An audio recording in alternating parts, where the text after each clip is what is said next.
ဒီစင်းနူတော်ကလေဘလို့စင်းနူတော်လဲဘာကိုတော်လဲပေါ့နော်တည့်ရလူရှိရင်နာမည်တည့်ရလူရှိရင်ဖြေခဲ့ပေးပါလားဗျဒီနေရာလေးကနည်းနည်းထူးဆန်းတယ်ဗျသိလားဒီကိုတော်ရဲ့ပြီးရင်ဒီဟိုပါပေါ့နော်အိန္ဒိယရိုးရာရုပ်ထုရဲ့ပြီးရင်ဟိုဘက်မှာကျတော့ဖျားရဲ့ပေါ့နော်သုံးမျိုးတစ်ခုတည်းတစ်ပြိုင်တည်းရှိရဲ့ပေါ့နော်ဒါပေမဲ့ဒီကိုတော် highlight လုပ်ထားတာပေါ့နော်ဒီကိုတော်ကနှစ်ဆူရှိတယ်တစ်ဆူကတော့နည်းနည်းသေးတယ်ဒီအခုမြင်နေရတဲ့ဟာကြောင့်နည်းနည်းကြီးတယ်ပေါ့နော်ကြီးတာမှနည်းနည်းမဟုတ်တော်တော်ကြီးရဗျကြီးလိုက်ရင်အဝေးကလမ်းကြီးတော့ဟီးကနေမြင်ရတယ်သူစင်းလို့တော့အရွယ်ဘယ်လောက်ကြီးလဲဆိုတာကျွန်တော်ပြီးရင်ပြမယ်သူ့ရဲ့အနောက်ရဲ့ဘေးရဲ့မှာဒီဖျားစင်းလို့တော်လေးတွေထားပေးတယ်ဒီကိုတော်ရဲ့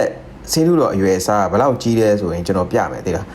ဒီမှာကားလမ်းတွေ့လားကားလမ်းကကားတွေဆိုင်ကယ်တွေရဲ့အရွယ်အစားနဲ့ဒီကိုတော်စင်းလို့တော်ရဲ့အရွယ်အစားကိုကြည့်လိုက်